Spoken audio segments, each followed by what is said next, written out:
6 staffers that used to work for New Jersey Representative Jeff Van Drew have quit following news that he intends on switching parties from Democrat to Republican.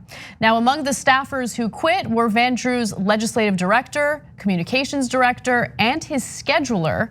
And they actually put out a statement explaining why they've made this decision. "We greatly appreciate the opportunities that the Congressman has given us, and we're proud of the work we've done together on behalf of the people of New Jersey's 2nd Congressional District. Sadly, Congressman Van Drew's decision to join the ranks of the Republican Party led by President Donald Trump does not align with the values we brought to this job when we joined his office." Now, I love that it's implied that they did not write the word president in there. It's a little note. It's hilarious. But I mean, I get it. So the reason why Van Drew is switching parties is because he is against Donald Trump's impeachment. And is he really against Donald Trump's impeachment based on principle? I would speculate no, that's not what this is about. He's worried about getting reelected. So he's worried about his political career. And if he were to vote in favor of impeaching Donald Trump, he believes that it will hurt his chances of getting reelected. That's really at the heart of his decision here. And so we have a bunch of spineless, cowardly members of Congress running around who have no interest in representing us, who have no interest in doing the right thing, who have no interest in being principled. They just care about their political futures. They care about their political careers. That's all it is, 100%. And this is what happens when you vote weak Democrats into office. They will turn their backs on you and they will not represent you. And that's what Van Drew did here. And he's a coward and he's only interested in himself.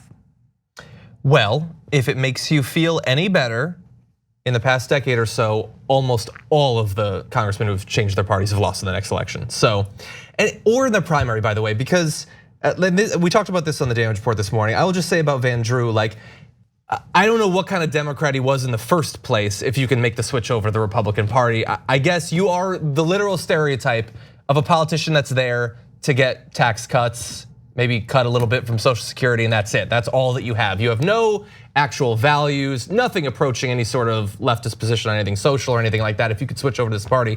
But by the way, like, you still have the stink of having been a Democrat when it comes to the Republicans in your district. You don't think that every ambitious Republican politician in that district is like, I am gonna take this guy down. Bingo. A guy that can switch to your party can switch back the next day. Does he really support Donald Trump or is this just about him? They are gonna take him down. But also think about what this political system that we have set up does in disenfranchising people who would be awesome leaders, right? So there's the whole money in politics issue where if you're not wealthy or if you don't have the resources to run, you don't have the financial backing to run, well then you have no shot.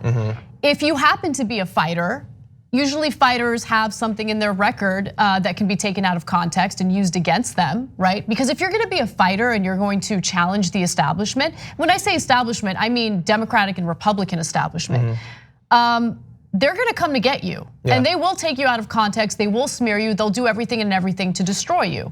The system is set up to elect spineless, self-interested ghouls. And that's what we have here. And it's so sad and so pathetic. Yeah, whose only talent is telling the right people that they'll do whatever they want so that they'll hand over money. Yeah. And by the way, stop electing people who literally have nothing to fall back on. No ambitions outside of a life in politics or whatever. Like I think like my favorite person in Congress, AOC.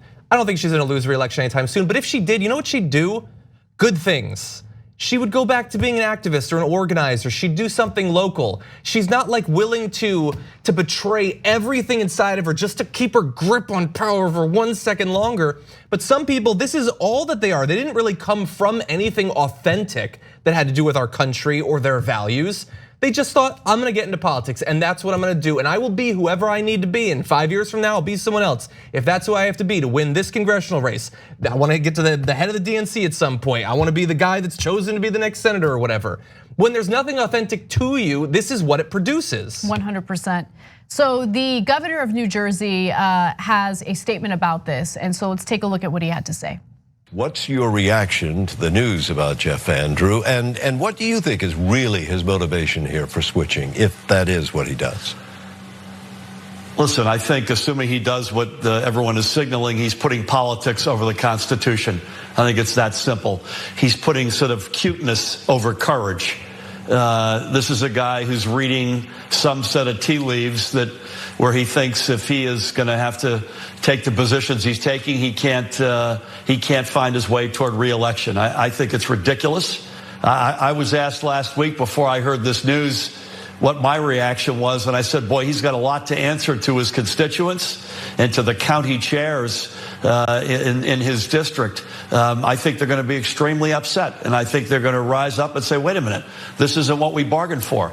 And it takes courage to deal with a constitutional crisis like the one before us, and it doesn't take somebody who cuts and runs. And I think voters will be very tough on him for that. And I think, on the other hand, they'll stand up on behalf of a true Democrat. So that was New Jersey Governor Phil Murphy, and he's absolutely right. But my response would be, well, the Democratic establishment should start supporting strong leaders who wish to run, as opposed to smearing them and doing away with them in an effort to elect these so-called moderates who will cut and run, who will turn their backs on the very voters who elected them to represent them. So yeah, you know who's not going to switch over someday to the Republican Party? A true progressive running on a platform, the Green New Deal, Medicare for all, those sorts of things. Like when you say we are going to win this district, we're going to find the 50% line, and we're going to find the person that's the closest possible thing to it. They're by their very nature the closest to becoming a Republican on any given day. Thanks for watching the Young Turks. We really appreciate it. Another way to show support is through YouTube memberships. You'll get to interact with us more. There's live chat emojis, badges. You've got emojis of me, Anna, John, JR. So those are super fun. But you also get playback of our exclusive member-only shows and specials right after they air. So all of that, all you gotta do is click that join button right underneath the video. Thank you.